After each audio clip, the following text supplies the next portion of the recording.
السلام علیکم ورحمۃ اللہ وبرکاتہ۔ اعوذ باللہ من الشیطان الرجیم، بسم اللہ الرحمن الرحیم۔ آیت نمبر 109۔ قال الملأ، کہنے لگے سردار، من قوم فرعون، قوم فرعون کے، انا بے شک ھذا یہ، لساحر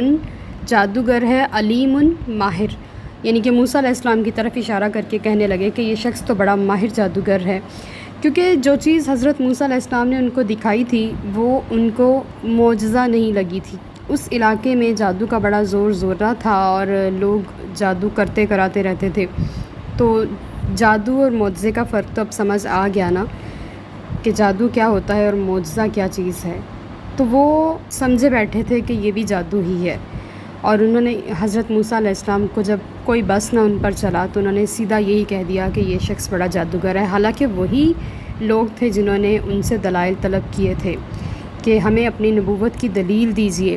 جب نبوت کی دلیل ملی تو اس کو فوراً انہوں نے ریجیکٹ کر دیا اور اس کو جادو بنا دیا۔ آپ دیکھیں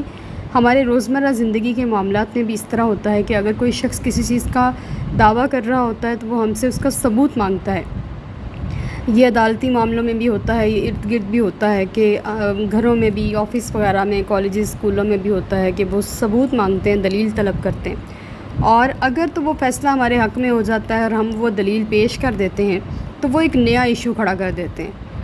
تو وہ اس دلیل کے اوپر 100 طرح کی قدغن لگاتے ہیں۔ تو یہ کوئی نئی بات نہیں ہے، قرآن پاک کھول کے دیکھ لیں، ہر چیز شروع سے ہوتی چلی آ رہی ہے،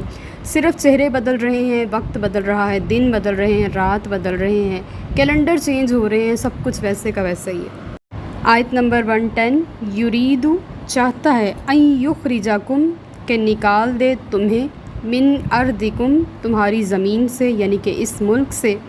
فماذا تأمرون تو اب تم مجھے کیا مشورہ دیتے ہو۔ جب فرعون نے دیکھا کہ جو ہم نے مانگا تھا وہ ہمیں مل گیا، اور وہ عصا اتنا زبردست اژدہا بن گیا، اور جو آپ کا دست مبارک تھا وہ آفتاب سے بھی زیادہ روشن ہو گیا، تو اس نے کہا کہ اپنے سارے جو قوم قبط کے امراء تھے ان کو بلایا اور کہا کہ مجھے مشورہ دو کہ یہ فتنہ آ گیا ہے، ہمیں اس کا سدباب کیسے کرنا چاہیے۔ اب دیکھیں بات یہ ہے کہ وہ سمجھا کہ موسیٰ علیہ السلام اس کی سیاست کو ختم کر دیں گے،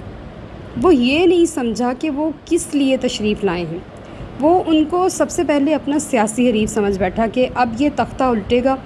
اور یہ ملک جو ہے سنبھال لے گا اور مجھے اس تخت سے اتار دے گا،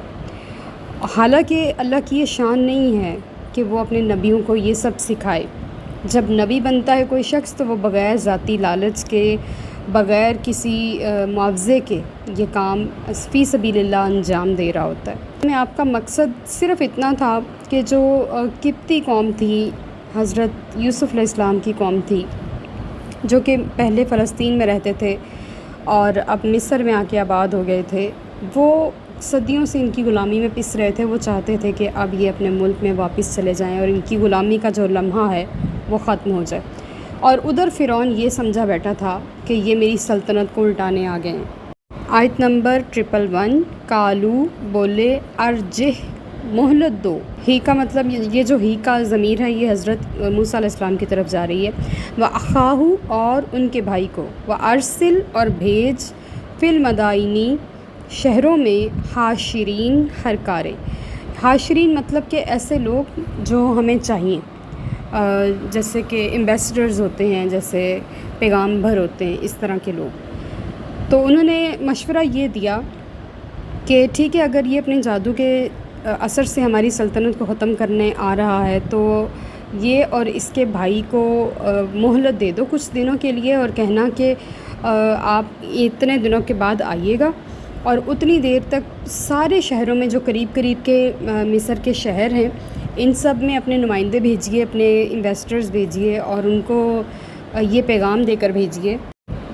آیت نمبر 112۔ یاتو کا وہ لے کر آئیں، بکلی ہر ساحرن جادوگر، علیم ماہر کو۔ اب وہ ہر کارے کیا کریں گے کہ وہ ہر شہر میں جائیں گے اور جتنے بھی اس علاقے کے سب سے بہترین اور ماہر جادوگر ہوں گے وہ ان کو جمع کریں گے، اور موسیٰ علیہ السلام کا مقابلہ کریں گے، اور حضرت موسیٰ علیہ السلام اور آپ کے بھائی حضرت ہارون علیہ السلام جو کہ آپ کے چچا زاد بھائی تھے، اور اللہ تعالیٰ نے آپ کو ان کے ذریعے سے تقویت عطا فرمائی تھی، اور یہ پہلی بار ہی ایسا ہوا تھا کہ حضرت شعیب علیہ السلام موجود تھے، حضرت موسیٰ علیہ السلام نبی بنے، اور وہ آپ کے سسر بھی تھے، اور حضرت موسیٰ علیہ السلام کی موجودگی میں ہی حضرت ہارون علیہ السلام جو تھے وہ اللہ تعالیٰ کے نبی بنے۔ آیت نمبر 113، وجاء، اور آ گئے، السحرۃ، جادوگر، فرعون کے پاس، قالو، اور بولے، انا، بے شک، لنا، ہمارے لیے، لاجرن، انعام ہوگا، ان کننا، اگر، نحن، ہم، الغالبین، غالب آ جائیں گے۔ اب پھر وہ وقت آ گیا کہ سارے جادوگر جو جس شہر میں وہ پیغام لے کر گئے ہوئے تھے، سارے جادوگر فرعون نے جمع کیے، اور ان جادوگروں کو اپنی جادوگری پر اتنا یقین تھا کہ وہ پہلے سے ہی کامیاب ہو کے گھر سے نکلے تھے، اور ان کے ذہن میں یہ بات تھی کہ ہم جو بھی وہ شخص اپنے جادو کو لے کر آیا ہے ہم اس کو ہرا دیں گے، کیونکہ ہم اس کام میں ماہر ہیں۔ یہ جو علاقہ تھا یہ جادوگری کا عروج کا علاقہ تھا، جس علاقے میں وہ حضرت موسیٰ علیہ السلام تشریف لائے تھے۔ تو انہوں نے کہا کہ ہم آپ سے اجرت لیں گے، اور ایسا اجر لیں گے، ہم جو چاہیں گے ہمیں وہ ملے گا، اگر ہم غالب آئے، اور ہمیں اتنا یقین ہے کہ ہم ضرور غالب آئیں گے۔ آیت نمبر 114، کالا، فرعون نے کہا، نعم، ہاں، وَإِنَّكُمْ، اور بے شک تم، لمن المقربین، میرے خاصان بارگاہ ہو جاؤ گے، یعنی کہ تمہیں انعام اکرام تو ایک طرف ہو جائے گا، تمہیں حکومت میں جگہ دوں گا، کیونکہ اسے اس وقت اپنی سلطنت جو تھی وہ ڈولتی نظر آ رہی تھی۔ وہ سمجھ رہا تھا کہ یہ شخص میرا سیاسی حریف بن کر آ گیا ہے، اور اب یہ مجھے تخت پہ بیٹھنے نہیں دے گا، میری 500 سالہ بادشاہت کا اس کے ہاتھوں کہیں خاتمہ نہ ہو جائے، کیونکہ اس نے خواب بھی دیکھ رکھا تھا، اور اس خواب کی وجہ سے وہ بنی اسرائیل کے بیٹوں کو مروا بھی رہا تھا۔ تو اسے لگا کہ کہیں یہ وہی شخص نہ ہو جس کی وجہ سے میں نے اتنے بیٹے مروائے ہیں، تو ہو سکتا ہے کہ میں الٹ نہ جاؤں۔ تو اس نے اپنی سلطنت کو بچانے کے لیے ان جادوگروں کو اپنے دربار میں مشیر بنانے یا مختلف قسم کے عہدے ادا کرنے پر راضی مند ہو گیا۔ آیت نمبر 115، قالو، جادوگروں نے کہا، یا موسیٰ، اے موسیٰ، اما،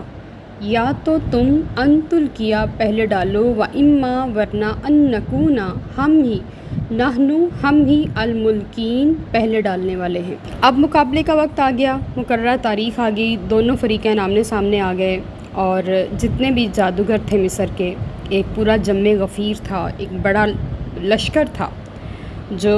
فرعون کی پشت پناہی میں وہاں پہ جمع تھا، اور یہاں پہ یہ حضرت موسیٰ علیہ السلام اور ہارون علیہ السلام اور ایک غریب مظلوم قوم کے نمائندہ، بس، اور کوئی ظاہری ساز و سامان بھی نہیں تھا کہ حضرت موسیٰ علیہ السلام جادوگرے کے مقابلے میں اپنی شجاعت کا مظاہرہ کرتے۔ اب جادوگروں نے پوچھا، اے موسیٰ، آپ پہلے ڈالیں گے یا ہم پہلے ڈالیں؟ بلکہ انہوں نے یہی کہا کہ آپ پہلے ڈالیں۔ تو علامہ قرطبی کہتے ہیں کہ جادوگروں نے ازراہ ادب کہا کہ آپ پہلے ڈالیں، اور ان کی اتنی سی بات اللہ کو اتنی پسند آ گئی کہ انہیں ایمان کی دولت سے سرفراز فرما دیا۔ آیت نمبر 116، کالا، آپ نے فرمایا، الکو، تم ہی ڈالو، فلما، پس جب، الکو، انہوں نے ڈالا، سحرو، تو جادو کر دیا، اعین الناسی، لوگوں کی آنکھوں میں، واسترہبوہم، اور خوفزدہ کر دیا انہیں، وجاؤ، اور مظاہرہ کیا، بسحر عظیم، بڑے جادو کا۔ اب جب انہوں نے حضرت موسیٰ علیہ السلام سے پوچھا کہ آپ پہلے ڈالیں گے یا میں پہلے ڈالوں، تو حضرت موسیٰ علیہ السلام نے اجازت دی کہ آپ خود ہی ڈالیں پہلے۔ انہوں نے جب ڈالا تو وہ ان کے ہاتھ کی لاٹھیاں تھیں، لکڑی کی لاٹھیاں تھیں، اور کچھ رسیاں تھیں جو ان کے ہاتھوں میں تھیں، تو انہوں نے وہ اپنے جادو کے جو اثرات ہیں، جو بھی وہ پڑھتے ہیں منتر شنتر، ان کو پڑھ کے انہوں نے دم کیا اور ان کو پھینک دیا۔ اب وہ جو دم کیا تو وہ ان لاٹھیوں پر پڑھ کے نہیں کیا تھا، وہ اس مجمع میں بیٹھے ہوئے، کھڑے ہوئے دیکھنے والے ہر شخص کی آنکھوں کے اوپر کیا تھا۔ وہ جو جادوگر تھے ان کو خود وہ لاٹھیاں اور رسیاں ہی نظر آ رہی تھیں، لیکن مجمع میں موجود ہر شخص کو وہ لاٹھی اور رسی نظر نہیں آ رہی تھی، وہ دوڑتے ہوئے سانپ دکھائی دے رہے تھے، اور سب لوگ خوفزدہ ہو کے ادھر ادھر بھاگنے لگ گئے اور ایک دم بگدڑ سی مچ گئی، اور یہ انہوں نے اپنی طرف سے بہترین اور بہت بڑے جادو کا مظاہرہ کیا تھا۔ آیت نمبر 117 وَأَوْحَيْنَا، اور ہم نے وحی کی إِلَىٰ موسیٰ علیہ السلام کو، ان القی کہ ڈالیے عصاک اپنا عصا، فَإِذَا تو فوراً ہیا وہ، تلقف نگلنے لگ گیا، ما یأفکون جو فریب انہوں نے بنا رکھا تھا۔ اس کے بعد اللہ پاک نے حضرت موسیٰ علیہ السلام کو وحی فرمائی۔ حضرت موسیٰ علیہ السلام چونکہ آنکھوں پہ جادو ہوا تھا، ایک دم سے آپ گھبرا کے پیچھے مڑنے لگے، تو اللہ پاک نے آپ کے اندر، آپ کے دل میں وحی اتاری کہ اے موسیٰ پریشان نہیں ہو، سامنے آئیے اور آپ کے ہاتھ میں جو عصا ہے اس کو ڈالیے۔ تو حضرت موسیٰ علیہ السلام نے اپنا عصا ڈالا، اور ان کی جو رسیاں اور سام تھے وہ فضا میں لہرانے لگ گئے تھے، اور فرعون کامیاب ہو گیا تھا۔ اس نے کہا کہ بس اب میں جیت گیا، اور ساحر بھی سارے جو جادوگر تھے وہ آشش کرنے لگ گئے۔ تو اللہ تعالیٰ نے موسیٰ علیہ السلام کو جب وحی فرمائی کہ اے حق کے علم بردار، اب آپ ان کے منہ پہ تھپڑ رسید کیجیے۔ حضرت موسیٰ علیہ السلام نے وہ لکڑی کا ڈنڈا جس سے آپ ٹیک لگایا کرتے تھے میدان میں ڈال دیا۔ اب وہ جب میدان میں ڈالا تو وہ بہت بڑا اژدہا بن گیا، اور اس نے وہ جو سانپ ہوا میں اڑ رہے تھے، جو کہ لاٹھیاں اور رسیاں تھیں، ان کو نگلنا شروع کر دیا، اور وہ جو سارا فریب جادوگروں نے گڑا ہوا تھا نا، وہ بالکل ختم ہو گیا۔ اب یہاں پہ علامہ قرطبی جو رحمۃ اللہ تعالیٰ علیہ فرماتے ہیں کہ سحر کی حقیقت کی طرف اشارہ یہ ہے کہ سحر میں طاقت نہیں ہوتی، وہ کسی چیز کی ماہیت نہیں بدل سکتا، یعنی کہ چیز وہی رہتی ہے، اور صرف اس کا اثر نظر بندی تک محدود ہوتا ہے، اور وہ بس نظر بند کر سکتے ہیں، اس سے زیادہ کچھ نہیں۔ جو معجزہ ہے وہ وہی چیز ہوتی ہے جو ہمیں دکھائی دے رہی ہوتی ہے، اس میں ہماری آنکھوں کا اور اس سامنے والی چیز کا کوئی دھوکہ نہیں ہوتا، بلکہ وہ سچائی ہوتی ہے۔ تو اس وقت اس فریب کی پردہ چاک ہو گیا، اور جو حق تھا وہ سامنے آ گیا۔ آیت نمبر 118 فواقع تو ثابت ہو گیا، الحق حق، و باطلا اور باطل ہو گیا، ما کانوا یعملون جو وہ کیا کرتے تھے، یعنی کہ جادو۔ اب اس ہوش ربا منظر کے بعد جو فرعون تھا اور جتنے جادوگر تھے وہ سارے شرم سے پانی پانی ہو گئے۔ انہیں کوئی شبہ نہیں رہا کہ موسیٰ علیہ السلام جادوگر نہیں ہیں، بلکہ وہ اللہ کے نبی ہیں، اور جتنے بھی وہ ان کے سیاسی مقاصد تھے اور مالی مصلحتیں تھیں اور جو کچھ بھی تھا اس کی وجہ سے وہ ایمان نہیں لا رہے تھے، لیکن حقیقت میں حق واضح ہو گیا اور باطل جو ہے وہ ختم ہو گیا اور اس کا نشان تک مٹ گیا اور حق نے اپنا آپ منوا لیا۔ اور حقیقت زندگی میں بھی ایسا ہی ہوتا ہے، کوئی جتنا مرضی فریب کر لے، جتنا مرضی آگے سے آگے نکل جائے، زندگی کے کچھ لمحات ایسے ہوتے ہیں، تھوڑا وقت گزر جانے کے بعد حق اور باطل سامنے آ جاتا ہے۔ کوئی بھی شخص اس وقت تک نہیں مرتا جب تک کہ اس کی اپنی ذات کی حقیقت سب کی آنکھوں کے سامنے مکمل طور پر نہیں آ جاتی، اور یہ حق اور باطل کا واضح ہونا اللہ کی طرف سے ہے، لیکن ہم اللہ پاک سے التجا کرتے ہیں کہ وہ تا دم آخر ہمارے عیبوں پہ پردے رکھے، وہ ہماری بری حقائق کو دنیا کی نظروں میں آنے سے بچائے، دونوں جہانوں میں، آخرت میں حضور اکرم صلی اللہ علیہ وآلہ وسلم کی نظروں سے ہماری برائیاں بچائے، حضور کے سامنے ہمیں شرمندہ ہونے سے بچائے، اور دنیا میں ہمیں دنیا والوں کے سامنے شرمندگی سے بچائے، آمین۔ آیت نمبر 119 فغلبوا پس مغلوب ہو گئے، فرعونی ہنالکا وہاں، وانقلبوا اور پلٹے، صاغرین ذلیل و رسوا ہو کر۔ اب وہ جو مقابلہ تھا اس میں بظاہر تو فتح لگ رہی تھی کہ فرعون کی، وہ جیت گیا کیونکہ اس کے پاس مجمع زیادہ تھا، جادوگر زیادہ تھے، سارے درباری اس کے ساتھ تھے، پورا علاقہ پورا ملک اس کے ساتھ تھا، اور یہ غریب اور مظلوم لوگ ان کے ساتھ تھے، اور کوئی لاؤ لشکر نہیں تھا، کوئی تیر تلوار نہیں تھی، بظاہر تو بے سر و سامانی کا عالم تھا، لیکن جو طاقت اللہ کی ان کے ساتھ تھی اس سے بڑھ کے کوئی چیز نہیں ہو سکتی جس نے ان کو اس روز فتح اور کامیابی سے نوازا۔ تو آج ہمیں بھی اگر پریشانی آتی ہے، کوئی مصیبت، کوئی مشکل آتی ہے، تو ہمیں اسباب سے زیادہ اسباب بنانے والے رب پہ بھروسہ ہونا چاہیے کہ وہ ہاتھیوں کے مقابلے میں ابابیل کی مدد کر سکتا ہے، ابابیل کے ذریعے ہاتھی مروا سکتا ہے، اور وہ ایک کنکر سے اتنا بڑا ہاتھی ختم کر سکتا ہے۔ اور وہ عام زندگی میں بھی، ہماری زندگیوں میں بھی جب مدد کرنے پر آتا ہے تو وہ بہت چھوٹے اسباب کے ساتھ بندے کی مدد کرتا ہے۔ لہٰذا گھبرانا نہیں ہے، اپنے رب کے ہوتے ہوئے، محبوب علیہ الصلوۃ والسلام کے ہوتے ہوئے کامل توکل اور بھروسہ رکھتے ہوئے صبر کا دامن تھام کے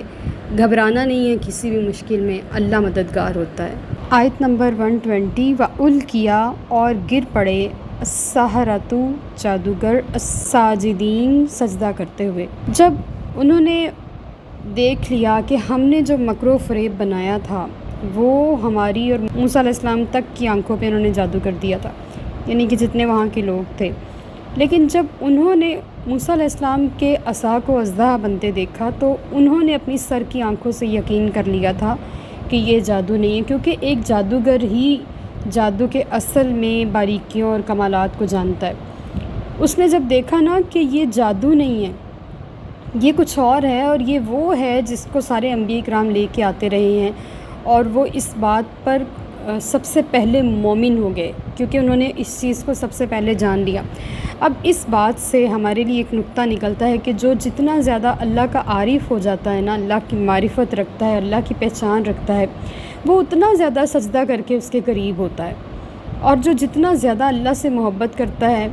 وہ اتنا ہی زیادہ اس کی عبادات میں مشغول ہو جاتا ہے، وہ اپنے نفس کو مارتا ہے، وہ اپنی ضروریات زندگی کو ترک کرتا ہے، وہ اپنے رب کے لیے وقت نکالتا ہے۔